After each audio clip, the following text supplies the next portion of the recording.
I want to first of all introduce Keisha Whitaker. She is an amazing woman. She is the right hand to David Lenore, who's our Shelby County trustee. Keisha, come on, start coming on up here. I want to introduce her. She's the Public and Media Relations Manager for Shelby County trustee David Lenore.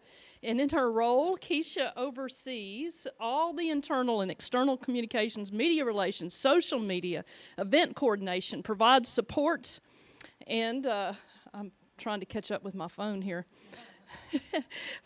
She does community outreach, special initiatives. She's a strategic communicator, and with 15 years of experience in public and media relations, she has a lot of experience. Keisha Whitaker, come on down. Thank you, Joe. Thank you so much for inviting David to be here. Unfortunately, he couldn't be here, so he sent me in his place, and I feel right at home being a former business owner, small business owner myself, so it's good to be among like minds, so to speak. I want to talk about some of the things that we have going on in our office, but just to give you a sense of what we do, Trustee David Lenore is the tax collector, so to speak, but he likes to fashion himself as the banker for Shelby County.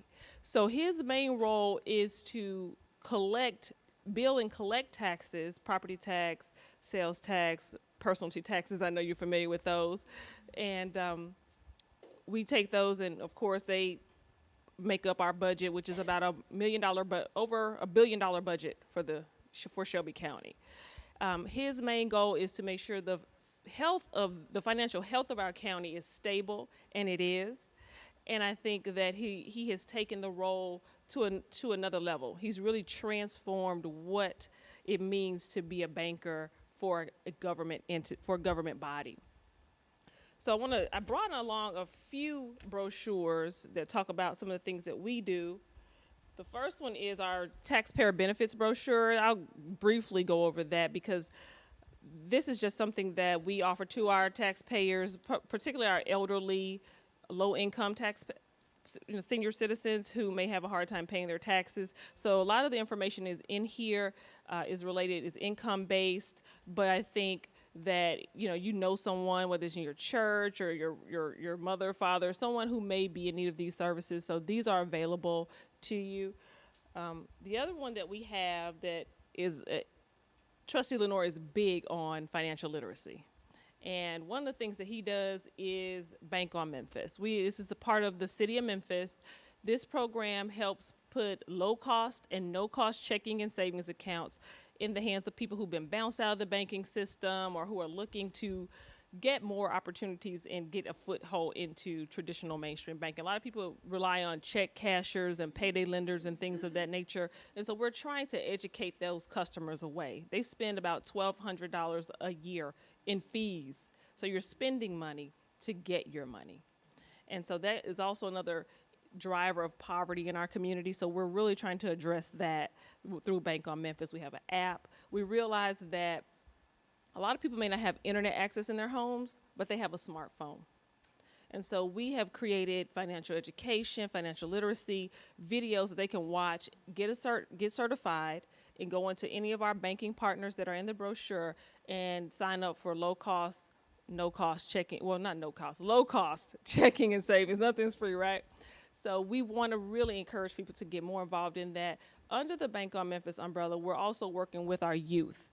And we have a program called On My Own. This is one of my favorite programs that we do with the youth. Basically, we do it with schools, youth groups, churches, anyone who's interested with 9 through 12 graders. We bring them into a room. We set it up where they're 26 years old. Anybody know why we do that? Bingo.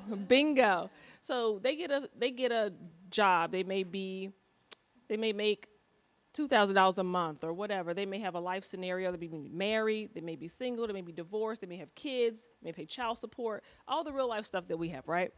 So they go into this room. They take their career and their they take their gross and turn into a net income. They go around and do the same things we do. We buy a home. They pay for child care, all the things that we have to do every day. So they get a real sense of what it's like to be on their own. And at the end of that, it's amazing to see how their faces light up. And they say, I need to go home and thank my mom. I didn't realize I'm asking for a pair of these new Jordans, and she's struggling to pay the bills. And so they get a real sense of what that's like. And then our next program that we've teamed up with a young lady out of Atlanta, Georgia, and she teaches how to trade on the stock market. So we'll have a 3-week intensive summer boot camp for youth that teaches them how to trade on the stock market and how to make a living trading on the stock market, so they become their own boss if they choose to. So it's just another way that we're trying to reach our youth sooner and address some of the issues that particularly deal with education and financial literacy, because that's something that I've noticed is really missing in schools. And some of the other things that we do, I know I personally work with youth on how to do resumes, how to dress for success, and those kinds of things that we learned in school but aren't being taught anymore. So those are a lot of things that we do in our office. The next one is Project Home. This has been around since, I want to say, well, before my time. I will be there in 2 years coming up. But this is, Trustee Lenore instituted this program to reach our delinquent taxpayers. So there's about $40 to $50 million of taxes that go unpaid each year from delinquent taxes. So he thought, how do we bridge that gap? Because a lot of people, we do 4 tax sales a year. So that's about 2,000 properties that go into tax sale each year. And if they're not bought, they go into the land bank. Can anybody guess how many properties that the county owns that's in the land bank? 6,000. 6,000 properties. They could be vacant lots, it could be abandoned homes, what have you, or they could be someone's homes that they were living in that they lose to tax sale. So property taxes supersede any lien except for the IRS. So property taxes is extremely important. And so Project Home, we figure that if someone is not paying their taxes, they're more than likely struggling with their finances, or they have a hardship. It could be, someone inherited a home they can't afford to keep the taxes on. We have a lot of heir properties, but we also have people who may be sending their grandchild to college and they just haven't paid their taxes. So we offer Project Home as a financial literacy workshop that teaches them how to not only manage their money, but create spending plans and then put them on payment plans that help drive down some of the debt and kind of whittle away at those property taxes. And that has been, I think, a godsend for a lot of people that have come to us, and we've helped about 2,000 or so people over the past 5 years with that. So we're really proud of the work. Trustee Lenore is very passionate about financial education, literacy, and extremely passionate about helping taxpayers not just get ahead, not just pay their taxes, but to build the tools and the financial know-how to grow, because as our community prospers, as we prosper individually, our community prospers. And so we think about some of the things that contribute to our community, some of the issues like education, crime, blight, the skills gap, and those kinds of things. And he, in his way, is trying to address education through financial literacy. We're addressing blight through, if there's, for instance, if there's someone in your neighborhood, there's a home that's blighted, you can call us and say, is this home eligible for tax sale? Because a lot of times there are some neighborhoods that have blight that drives the values down. And so he's taken a data-driven approach to this. Let's say we can't go into a totally blighted community, but let's say there's two like a block maybe, to a few blocks. And in one block, the property has gone down, but the other 2 blocks are still healthy. Let's bring those values up and then stabilize that whole area. And so values kind of remain the same. So I love that he's taking that approach and also being very proactive in coming up with solutions and thinking of ways to continually stabilize the financial health of Shelby County. Yes. How do you find out which properties are up for tax?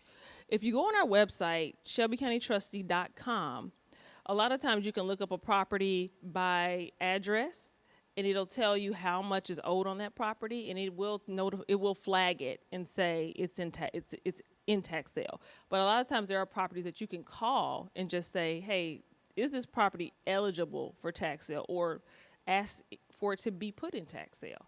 Is there a list that you can go to where you don't have to know the address, you can just go and find the list of properties that are up for tax? That's a great question. So I get to plug one of one of the events that I plan frequently. It's called the Real Estate Roadshow. We do that we do that in conjunction with each tax sale. So we teach everything from how to buy a property in tax sale, some of the strategies. We have created online tax sales beginning in January this year, and we are the first in Tennessee to do that. So coming up with innovation and ways to make it easier for you to bid on properties, to go in and look at things. So civicsource.com is the site, the auction site, where we host our tax sales. And on that site is a list of all of the properties available for sale, and you can export that into, I think, an Excel spreadsheet. Civicsource.com. Yes, ma'am. Yes, if you go to information and tax sale, everything is there. Excuse me. Civicsource.com. And our website is shelbycountytrustee.com. Yes, sir. Can you talk about the old program and how it's working, and along with also some of those properties that really have been abandoned, how you're tearing them down? Has anything changed under our new mayor? Well, from what I know, is with Moda owned, typically it has to be a vacant lot that is next to an existing property. So if I own a home and then there's a vacant lot next door, I can mow that, and then over a 3-year period, I can own that property. But it has to be a vacant lot next to your property. Another thing that's big is community gardens. A lot of properties are being bought and turned into community gardens, which I think is super cool. And then what was your other question about the demolition? Yeah, the demolition, I've seen where they're starting to do some demolition. Yes. Properties that have actually been abandoned. Yes. Well, I haven't heard anything new as far as it under Strickland, but I recall personally being at a demolition maybe last fall, where THDA has given dollars. They're statewide, but we can apply for dollars for demolition. So there's millions of dollars available that Memphis will probably get quite a bit of for demolition, but I was on site and saw a house getting demolished. So that's the cool thing about working with the trustee too. I get to go all over the county and see all these kinds of things. We were just at Crosstown, and I think this is something that's really interesting. We're at Crosstown looking at the progress of that building. They have dubbed it the vertical village. And I think it's so cool because they'll have not only apartments and retail space in there, but they also have the church health center. They'll have a Shelby County Schools in there. They're building gymnasiums, swimming pools. It is absolutely going to be a jewel in that area. But the great part about it too is there's a lot of opportunity to build the area up with businesses. So if you're looking to grow your businesses, there is space there along that street right across from Crosstown is North Cleveland. I mean, so much opportunity over there, and it's going to totally transform that area. So as business owners, I think about, while we say there's a lot of crime, there's a lot of blight, but there's a lot of hope. We think about IKEA, Overton Square, Guest House at Graceland. There are investments being made in our community, and so I think people see the value of that in addressing the crime, the blight, and those issues, which are all interconnected. And I'll introduce Dr. Finter. He'll talk a lot more about that. But I think that's just one way that we're growing. Yes, sir. This isn't a residential question, but I know it's been in the news, the old hotel, abandoned hotel at the old bridge, that's been the eyesore of the city, in my opinion, for 25 years. And in the news, they said they were finally going to demolish it. Is there a timeline on that? The old bridge. Over the bridge, there's an old hotel sitting there, it's been abandoned forever. I've been in Memphis 27 years. It's been Okay. abandoned for longer than that. Okay. I've wondered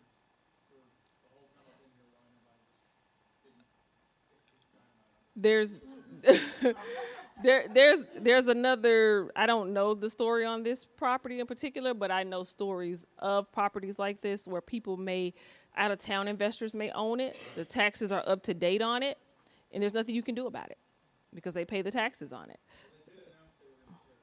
Hmm. Yeah, I'm not sure about that one. Yeah. And let's see, one more thing I want to talk about. Redemption. I got 8 minutes? Oh, I've been rolling. Okay, good. I'll yield some time to Dr. Fenter. But redemption periods, that's another hot topic that was going on as it relates to tax sales. In January, all of usually it's a year for a person to redeem their property if it's been sold in a tax sale. Those have been changed by state law. So with 5 years or less, there's only a year. You still have a year. But if it's 5 to 7 years delinquent, you have 180 days. If it's 8 years or more, you have 90 days to redeem it. And if it's vacant or abandoned, it's 30 days. So we're trying to... Do you get possession at that particular point in time after 30 days, 90 days, 180, you get possession? If you buy it? If you pay the taxes? As the redeemer? Yeah. I mean, No, as the buyer. As a buyer. As the buyer. Let's say Mm-hmm. I buy it. Mm-hmm. How long do I have to wait to be owner of the property?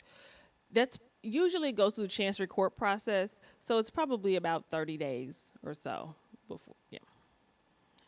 And then, like I said, the Real Estate Roadshow explains all of this. It'll be at Memphis Bioworks on June 16th from 2:30 to 4. It's free of charge. June 16th. Memphis Bioworks is 20 South Dudley. Is there a place we can find? Yes. Yes. Boom, right there. On our website, yeah. If someone does redeem a property, does the person who bought it at the tax sale get reimbursed? Yes, that's a great question. They will get reimbursed plus 12% interest. Well, let me take that back. It's up to 12%. It's 1% per month. So if they redeem it after 3 months, you'll get their money back plus 3%. But if it's it is based on. You would have to talk to the judge about through the court process. So let's say you bought it and you wanted to fix it up a little bit, if the roof was falling in, anything that would prevent it from going into further disrepair, and it's approved by the court, then you can do it. But I wouldn't recommend going in there and trying to do too much, because they may redeem it and you lose that money. Yep.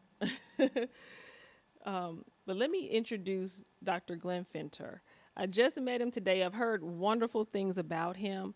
I think when you think about, like I said, the crime, the education, the blight, all those things that are interconnected, he is working on, that's why I say there's hope, because he's working on ways to intervene when it comes to education and bridging the skills gap. A lot of employers don't want to come to Memphis because they say we don't have enough jobs or enough people to fill the jobs, qualified people. And I totally think that's a lie. So Dr. Fenter is here to discuss some of the things that are related to workforce development. And let me tell you about his background. I think it's pretty impressive. He's a past president of the Mid-South Community College, which he oversaw the merger of the community college with Arkansas State University.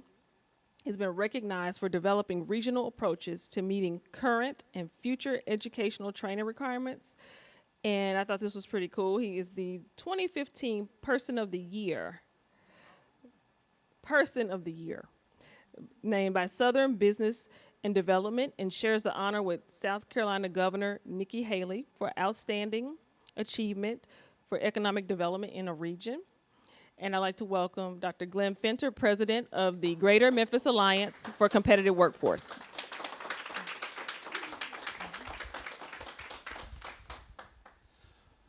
Thank you, Keisha. I just want evidence this is the first cup of coffee I've ever drank in my life that doesn't have sugar in it.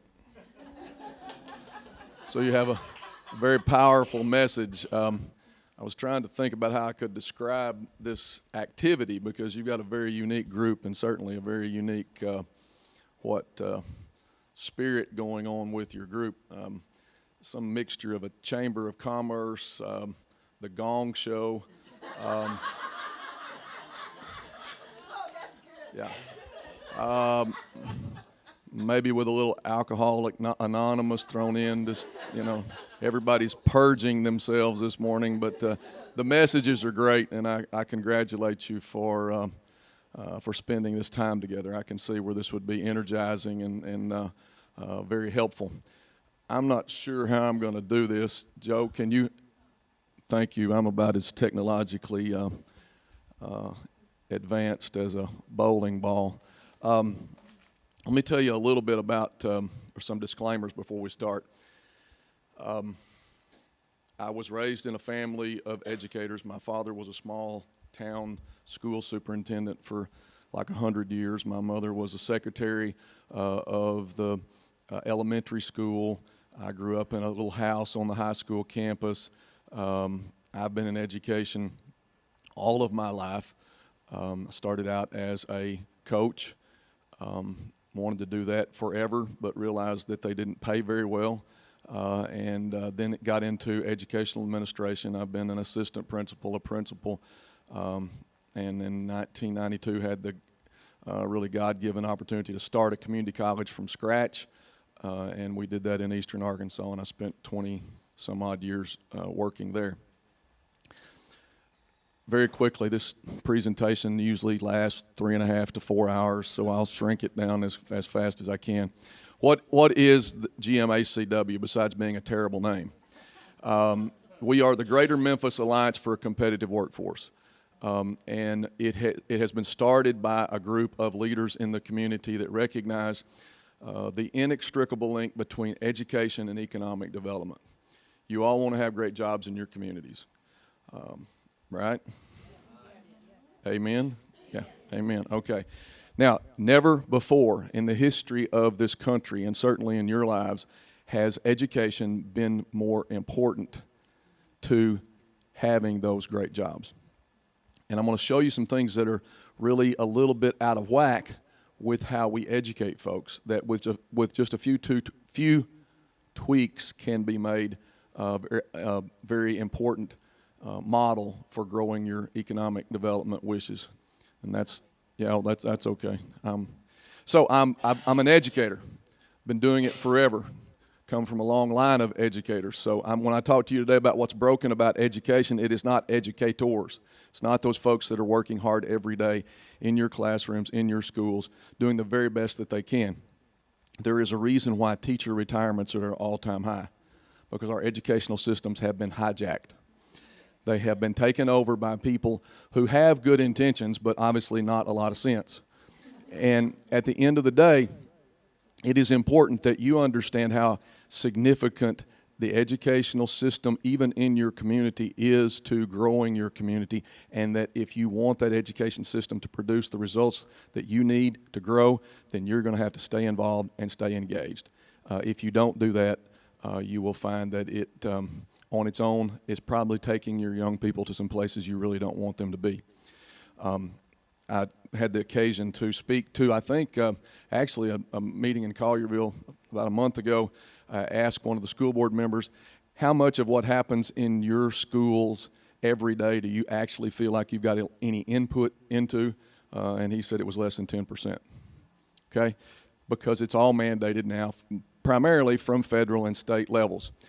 Let's go back to the first. I just want you to see the people who are on our board. They have one common characteristic. They are all connected to business. This is a business-driven endeavor. Why? Because business is the backbone of our country, okay? And business is struggling today because they're not getting the skill sets that they need from our educational systems. Now, this is very easy to say, oh, this is just happening here. It's happening all over the country, even all over the globe.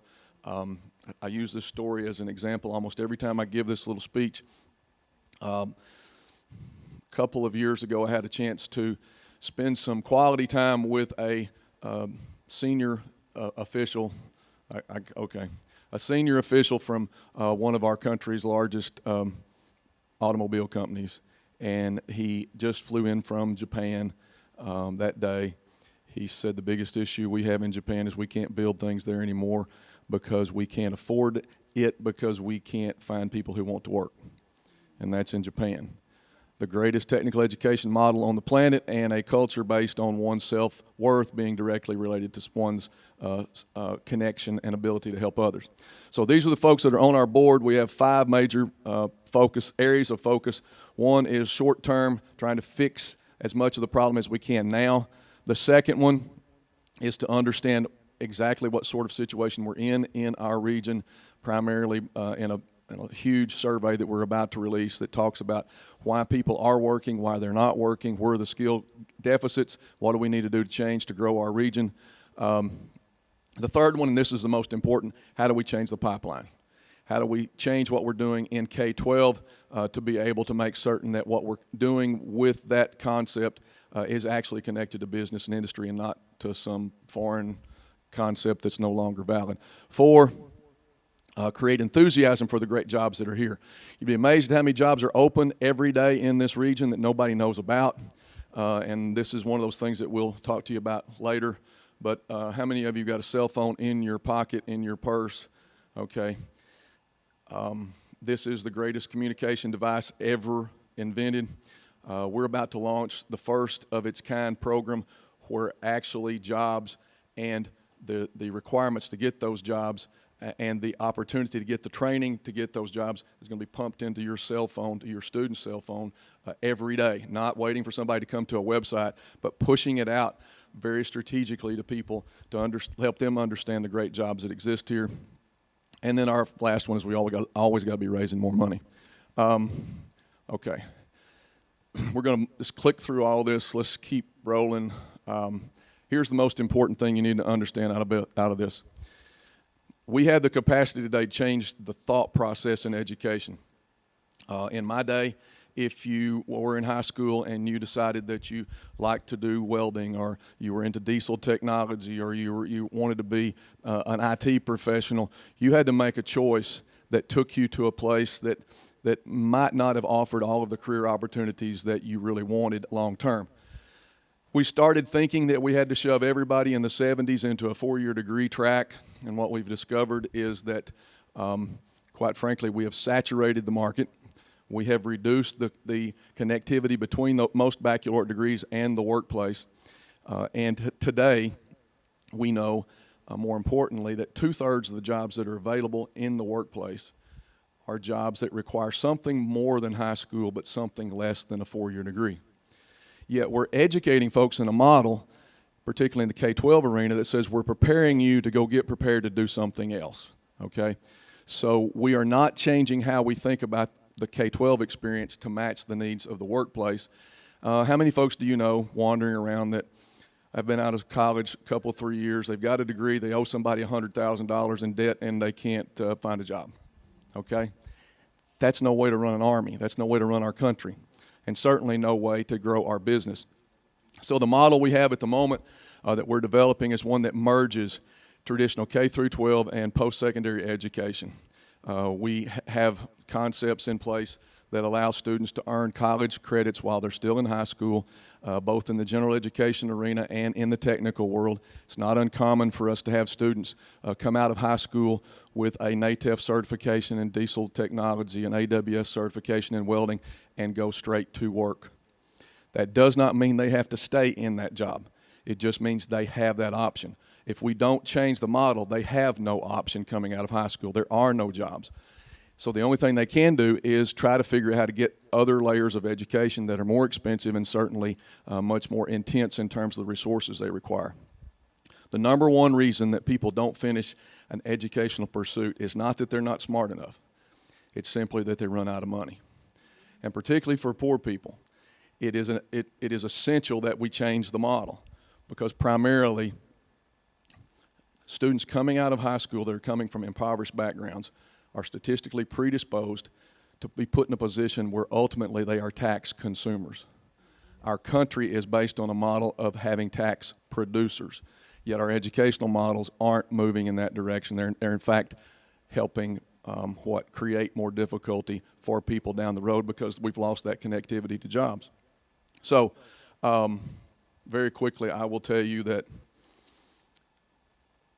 the most important thing you can do in your community is to ask questions of your school board, ask questions of your leadership. What are we doing to help our students be prepared to have the option to get a job? The only important litmus test for an educational system is, does it lead to a great job that leads to a great career? If it doesn't lead to that job, then why are we doing it?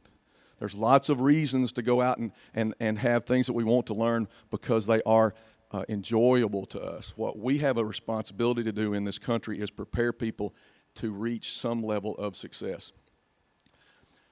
Benjamin Franklin said, when we get to a point in our country, in our democracy, when people realize that they can vote themselves benefits that they haven't worked for or earned, our democracy is doomed. When your educational model is better at producing folks who have to go get more education and spend more money beyond what we give them in a basic K-12 environment, when you have to do that to find a job, then what we're doing in K-12 is broken. There are better models, there are new ways to be thinking about it, and those models and those new ways are what we're trying to bring to the region. If you can go to gmac.com, and we'll try to answer any questions you have. They certainly have the ability to connect you directly with us. If you have issues, we're working with the Collierville schools, with Bartlett, Millington, Arlington, the Shelby County schools, trying to help set these programs up in a way that your students have a chance to choose options that never limit their capacity. We have young people who come out of high school with AWS certifications in welding who end up being professional engineers. But they had the chance to do what? Weld, make some money, finish their degree, and put themselves in a position where they could chase that dream. The chasing of the American dream is what galvanizes our democracy. Our country's more diverse today than ever, and if you don't truly have the opportunity to come to America or be born in this country and have education empower you to achieve that dream, then our democracy's doomed.